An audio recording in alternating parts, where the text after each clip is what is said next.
பிரசாத் அவர்களுக்கும் மிஸ்ஸஸ் அர்ச்சனா பிரசாத் அவர்களுக்கும் சின்னி ஜெயந்த் சார் அவர்களுக்கும் எல்லா கெஸ்ட்டுக்கும் எனது வணக்கம். கங்க்ராச்சுலேஷனுங்க, வாழ்த்துக்கள். இந்த நிறுவனம் தொடர்ந்து வளர்ந்து இதுவரைக்கும் 8000 பேருக்கு திருப்திகரமான வீடுகள் பண்ணி கொடுத்துருக்கீங்க. இன்னும் 8 லட்சம் பேருக்கு கூடிய சீக்கிரம் நீங்கள் பண்ணி கொடுக்கலாம். வீடு அப்படிங்கிறது ரொம்ப இன்டிமேட் இல்லைங்களா? நான் ஒரு முறை ஒரு இன்ஜினியரிங் காலேஜில் என்ன பேச கூப்பிட்டாங்க. அந்த இன்ஜினியரிங் காலேஜில் என்ட்ரானோடனே ஒரு அம்மாவுடைய ஃபோட்டோ இருக்கு, ஒரு வயசான அம்மா. அதை பார்த்தது நான் முடிவு பண்ணிட்டேன், இந்த அம்மா யாராக இருக்க முடியும், இந்த கல்லூரியை நிறுவி இருக்கிறாங்க இல்லையா, அவங்க அம்மாவாக தான் இருக்கும். அந்த காலேஜ் பேர் அப்படிதான், பேரம்மாள் இன்ஜினியரிங் காலேஜ்.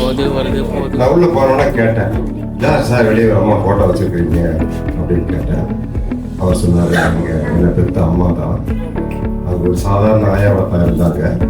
அவங்க ரொம்ப கஷ்டப்பட்டு எங்களெல்லாம் படித்து எங்களை ஒரு செக்ரட்டரியேட்டில் வேலைக்கு வரைக்கும் அனுப்பிச்சி வச்சாங்க. என்னுடைய வளர்ச்சிக்கு முக்கியமான காரணம் நான் ரொம்ப இருக்காங்க, ரொம்ப டெடிகேட்டட், சாக்ரிஃபைஸ் நிறைய பண்ணியிருக்கிறாங்க.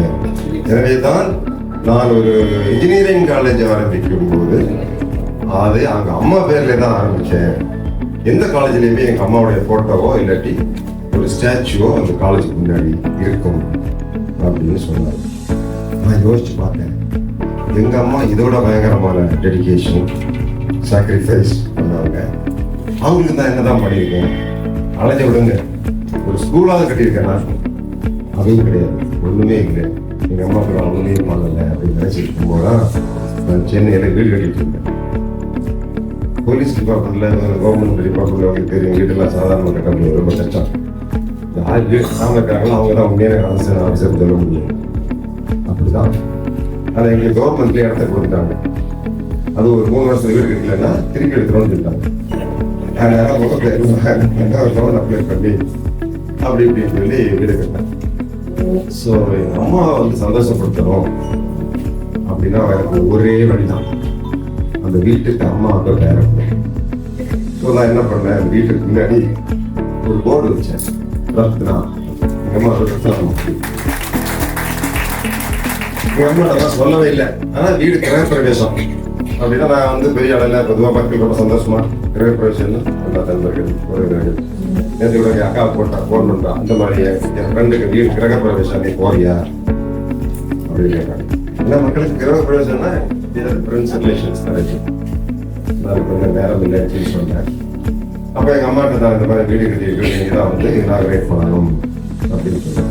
எங்கள் அண்ணன் தம்பி மட்டும் தான் நான் கூப்பிட்டேன். புதுசாக நான் பெரிய பெரிய விழாக்கள் நடத்துறது நமக்கு பெரிய ஐடியா இல்லை. எங்கள் அம்மா எங்கள் கவனிக்கல. வீட்டில் போய் எல்லாம் அந்த சம்பிரதாயம் எல்லாம் முடிச்சுட்டு வெளியே கொண்டு வந்து இங்கே பார்த்தியாம்மா அப்படின்னு சொல்லி அந்த போர்டை காட்டினேன்.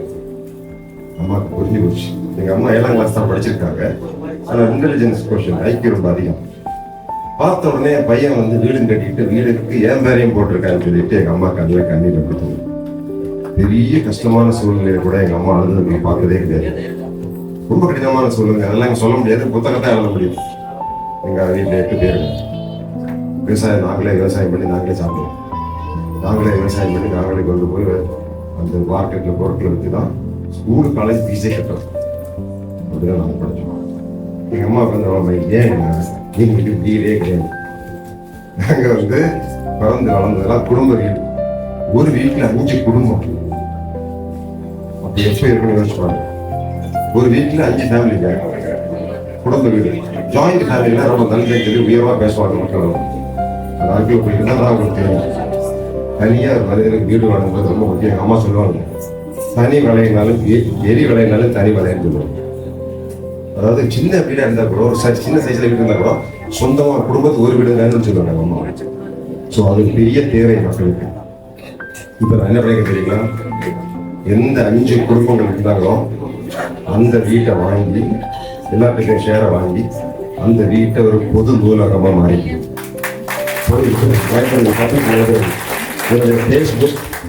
என்னுடைய ஃபேஸ்புக், என்னுடைய இன்ஸ்டாகிராம் பாருங்க. அந்த வீட்டில் தினமும் 30-40 இளைஞர்கள் central government job, state government job படிச்சிருக்காங்க.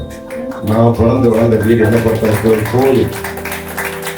கோயிலாக இருக்கணும் அப்படிங்கிறதுக்காக தான் நான் இங்கே வச்சிருக்கிறேன். வீடு ஒரு பெரிய விஷயம். அப்படி நல்ல குடும்பங்கள். வீடு வந்து ஹோம், ஹவுஸ் இல்லை, home. You are making homes, not houses. That's a place you live. பெரும்பாலும் நம்முடைய நேரம் வந்து நம்ம வீட்டில் தான் கிடையாது சொல்லப்படுவோம். நல்லதொரு வீடு இல்லையா, நல்லதொரு குடும்பம். ஸோ அப்படிப்பட்ட குடும்பங்களை, வீடுகளை ஏற்படுத்தி கொடுக்கக்கூடிய பிரசாத் அவர்களுக்கும் அர்ச்சனா அவர்களுக்கும் எனது பாராட்டுகளை நிறைய தெரிவித்துக்கிறேன். And very happy to get to my friends. All the best.